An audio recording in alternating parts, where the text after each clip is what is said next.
There's a problem with the new Drake album, and here's what it is. Bro, if Jason Momoa just walked up on the beach, like, right now on some just Aquaman shit, like, popped out of the water, I would not be like, I would be shocked. Do you know what I mean? Like, I would be a little, I might be like, what? But I wouldn't be, I wouldn't run in the crib. I'd be like, that's Aquaman, obviously.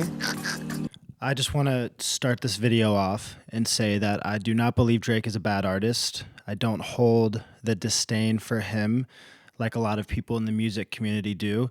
I'm more so just going to use his new album, For All the Dogs, and the last couple of years of releases for him as a model to highlight a greater problem that I've seen in the music industry. In the 2010s, Drake sort of established himself as a hip-hop mainstay with albums like Thank Me Later, Take Care, and Nothing Was the Same. These projects established a unique voice for Drake that we hadn't really seen as much in hip-hop music. He didn't cover topics that were deep and, visceral like Eminem or Biggie, Tupac. He didn't talk about gang violence. He talked about love.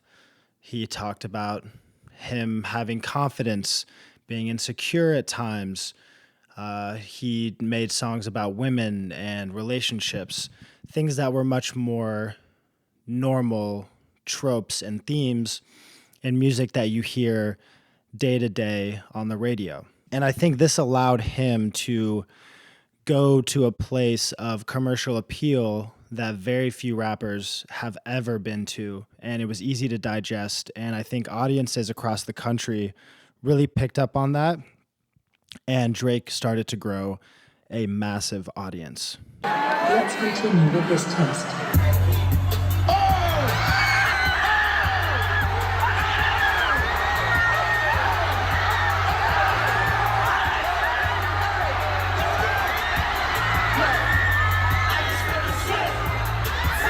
After Nothing Was the Same, Drake was a bona fide star. He was one of the biggest names in hip-hop, on his way to becoming a cultural mainstay, not only in America, but in the whole world, selling out global tours. He was massive, but he took it to another level. What he was able to do was maintain relevance. He's able to see trends and use those trends to further himself and his brand. In that sense, him and the people in his camp are brilliant business people. He was able to keep in the front of people's minds due to his usage of the relevant social media. He's always been dialed in on Instagram from the minute Instagram became relevant. He's always been dialed on TikTok trends and how to sort of work that. You see it recently with Bobby Altoff. He does a very good job of staying relevant. And that's something that I think most artists struggle with. You build an identity and then you want to stick to that identity. And Drake has been able to morph it over time, and it gets reflected in the sound of his music as well. Drake has a team of people that make his music, and this allows him to produce a high quantity that is always going to be decent and acceptable. He hasn't produced something that is objectively bad. It's always been just good enough to where there's a couple of big hit songs that keep him up, and then the rest sort of fall to the wayside. Right now, when you look at the Apple Top 100 in the entire world, 1 through 23 is Drake's album. There's 23 tracks on Drake's album. Number 1 on right now on the Top 100 is his song with J. Cole, and number 23 is the last song on the album. And in 2 weeks, that will not be the case. In 2 weeks, it will be maybe 5 to 8 of the hits. Generally the songs with features. The rest of the album will just start slowly dropping down. But he gets that initial pop every single time. And he's not the only artist. It happened with Kendrick. It happened with Beyonce. It happens with Taylor Swift. It happens with the big music mainstays. But with Drake doing one every single year, I think there's a lot of incentive to that when you know that your whole album is going to chart. That's solid streaming revenue. That's solid brand awareness. Drake album streaming #1 globally. The more times you hear that, the more he becomes a certified star in your mind. And you start questioning, if this is the #1 album in the world, like maybe why am I not liking some of the music that's on here? Why do I think he maybe could have done better? Especially in recent years, like honestly, Nevermind coming out to me felt very clearly like he hit up a bunch of producers and was like, hey, I want to do the dance thing, and then rush the album out. I was very excited.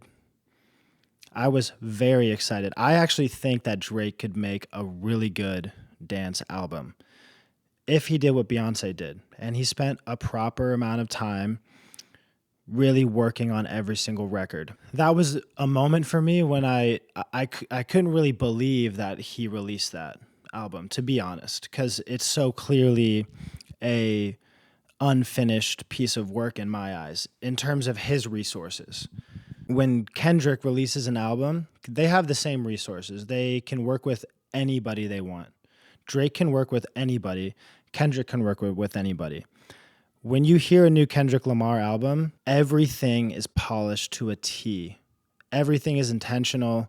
Everything is where it's supposed to be. There's pianos over here. There's guitars over here. They're clean. Nothing ever sounds unfinished because of his reason. Like, there's no excuse, in my opinion, to have something sort of feel rushed. And this sort of brings me to why I wanted to make this video. It wasn't necessarily to dog on Drake for another album that I kind of felt was below expectations. Even though there's some great songs on there, there's a lot of filler. And the filler is sort of what I wanted to highlight in this video, is the tendency of music today to go quantity over quality. But that's the thing, like it shouldn't be your tagline. Like, I don't even write. Well, like, if it's not quality product, who cares? We can tell, like, it's like, it maybe if you took the time to write, your shit would be a little better. You know what I'm saying? So it's funny that Hov made that joke, because it's like, sometimes I feel like people almost pride themselves on that and kind of look at me funny when I pull out my phone and start writing. Like, you write? Like what?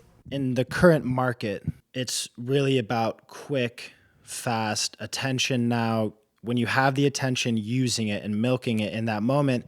And I don't blame artists for doing this.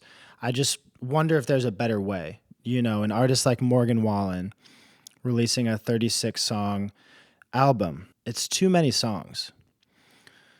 A 36-song album, maybe I'm missing the ball. Maybe I'm missing the mark on this. But a 36-song album is too many. I know there's double albums and stuff. Radiohead, one of the best albums ever. OK Computer, double album, 30 songs, whatever. When I listen to that, it's a story to me. And I listened to the Morgan Wallen album, and to me, it's sort of just a bunch of songs that are like released as a thing. I think you see this a lot. You see a lot of the biggest artists in the world not even making original music anymore, like I'm blue, da dee dee da dee da da da da da. A cover of that is the biggest song in the world. And I'm like, what is going on? It's barely different than it's like the original one if they just produced it today. And that's like the biggest song in the world for a period of time. And you just see more recycling and more sort of riding waves than you do originality and really concise and well-packaged projects. I don't listen to many albums where I go in and there's no skips. And I feel like that used to happen a lot more. Nothing Was the Same by Drake. That, for me, is a no-skip album. I love it. It's like the first album I remember listening to over and over and over again.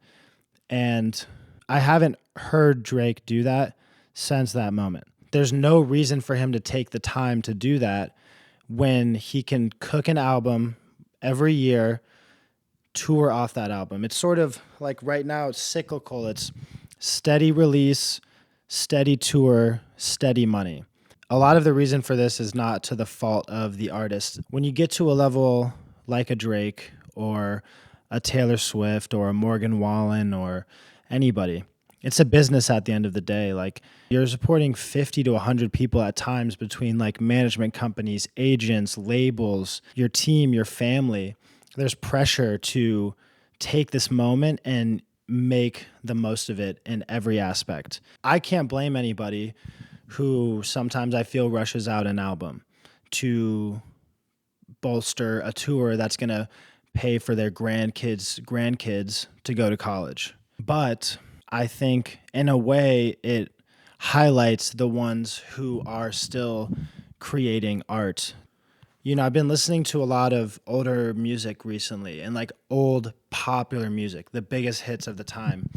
And when I listen to it, it sounds singularly unique. Like the Beatles were the biggest artists in the world, and they did things in their recording process that still to this day changed and are utilized in music production and audio engineering. They completely revolutionized how artists think about recording music. Michael Jackson, biggest artist in the world, did the exact same thing. He changed how we look at commercial hits and sort of built the sound of the 2000s in a way, like laid the blueprint for all of the commercial hits for years and years to come. And if I look at the equivalent of that now, is that For All the Dogs? Like, is that our Abbey Road? Is that our Off the Wall? You know, I'm the captain of a ship, and I look behind me and I see a lot of people on board, and you know, full steam ahead. That's just kind of how I have to keep rocking for right now, and hopefully I can find somebody that, you know, can just stand beside me at the wheel and help me steer while we keep the journey going, as opposed to me having to pull over and stop because that person is getting seasick. I don't know. That's sort of my 2 cents on a little bit the state of releases and what albums are now. If you enjoyed this video, please subscribe. I will be making one every Monday. I might start verging off of music, maybe talk about some other stuff that I like. Yeah, bye-bye.